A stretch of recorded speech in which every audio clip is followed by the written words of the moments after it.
আসসালামু আলাইকুম, কেমন আছেন সবাই? আজকে একটু চিল্লাচিল্লি হইব ভিডিওতে। সবাই আম পাড়তেছে, পাকা আম খাইব সবাই। আমার গাছের আম এখনো পাকে নাই। তো আজকে পুকুর থেকে মাছ ধরে আনছি, আপনাদের দেখাই নাই। যে রোদ আজকে প্রচুর গরম, তো এই জন্য আর পুকুরে যাইও নাই, দেখাইও নাই। তো চলেন দেখি কি মাছ ধরছে আজকে পুকুর থেকে। তো এই যে দেখেন মাছ,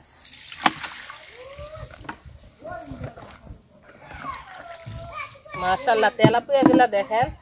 3টা ধরে আনছি, অনেক বড় বড় মাছ, কিন্তু মাছ উঠে না। আমার পুকুরের পানিও কমে গেছে, খুব অল্প পানি এখন। তো বৃষ্টি আইলে আবার পানি বেশি হইব। আর দেখেন মলা মাছ, মাশাআল্লাহ কত বড় হয়েছে একটা মলা মাছ। তো মলা মাছ আর পুঁটি মাছ দেখেন, মাশাআল্লাহ কত বড় হয়েছে। পুঁটি মাছও আলহামদুলিল্লাহ অনেক বড় আমার পুকুরের পুঁটি মাছগুলা। এটার ভিতরে ডিম আছে। কাঁটাগুলা কাটতে নেই আগে। তেলাপিয়া মাছের কাঁটাগুলা খুবই শক্ত, আর আমার কাছে সবচেয়ে বেশি তেলাপিয়া মাছ কাটতে বেশি কষ্ট লাগে এই কাঁটার জন্য। মাছের সাইজটা দেখেন, মাশাআল্লাহ সুন্দর সাইজ। তো আমি 2 পিস করব একটারে, কারণ এটি বাজি করলে মাছ ছোট হয়ে যায় পরে। আর পুকুরের মাছ বড় বড় পিসে খাওয়া লাগে। তো একটারে 2 পিস করে নিলাম, দেখি কি দিয়ে রান্না করি।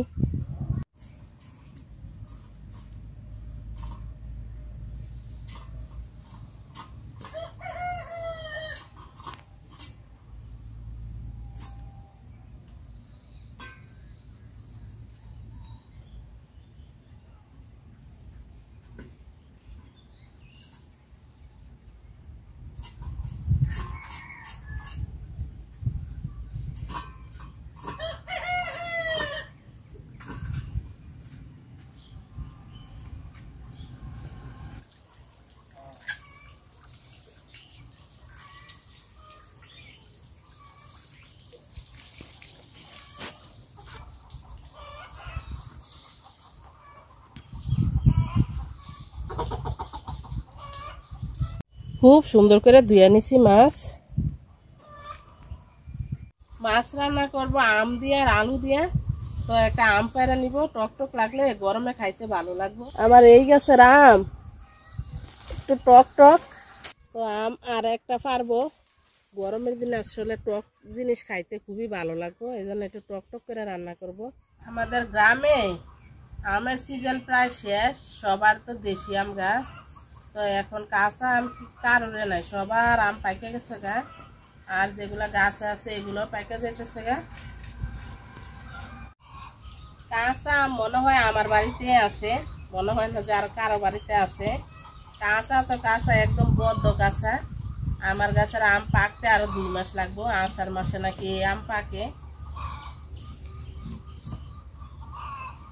রসুন আর কাঁচা মরিচ নিয়ে নিছি, বাইরটা তরকারিতে দিব।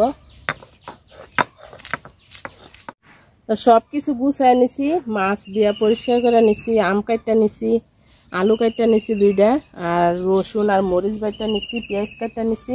রান্না বসাবো এখন। তেল দিয়ে দিলাম মাছ ভাজার জন্য।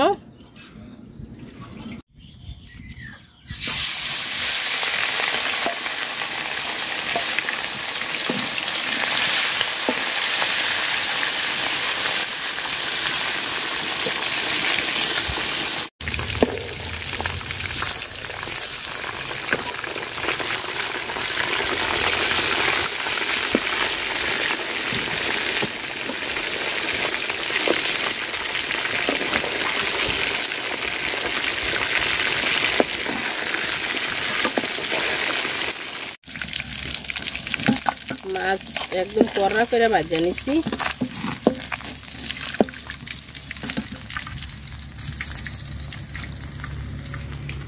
পেঁয়াজ কুচি দিয়ে দিলাম।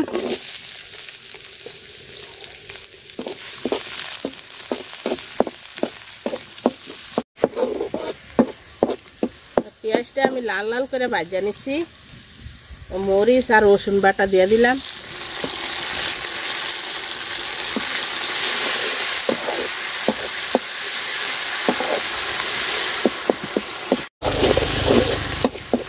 মশলাটা সুন্দর করে ভাজা নিছি, একটু পানি দিয়ে দিলাম। লবণ, অল্প একটু মরিচের গুঁড়া দিলাম, হলুদ গুঁড়া,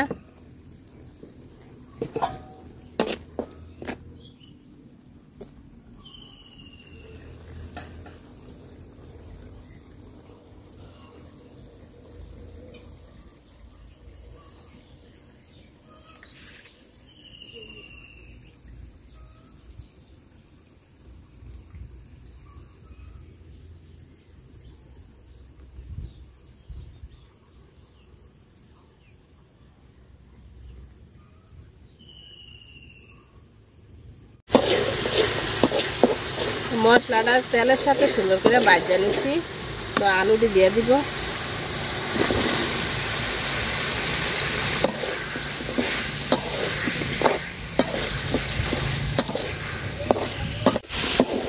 তো আলুটা মশলার সাথে সুন্দর করে আমি কষায় নিচ্ছি। ঝোলের পানি দিয়ে দিলাম। আমি হালকা একটু ঝোল রান্না করবো, যেহেতু আম দিব।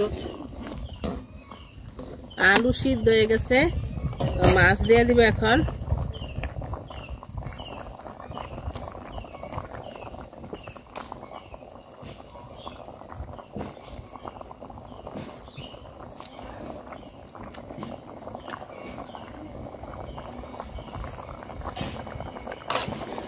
আম আর একটু পরে দিব আমি, কারণ এখন আম দিলে পুরা তরকারি টক হয়ে যাব।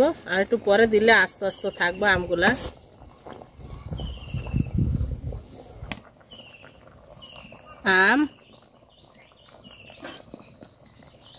আম একদম টমেটোর মতো সিদ্ধ হইতে খুব কম সময় লাগে।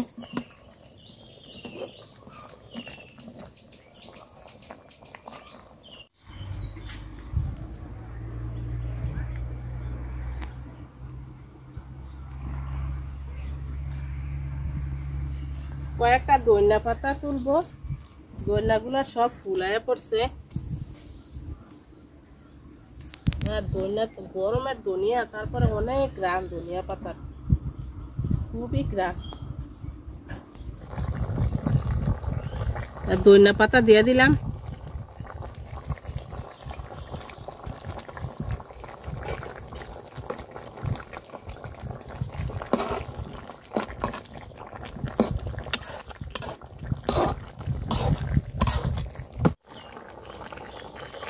তরকারি হয়ে গেছে, নামাই নিলাম।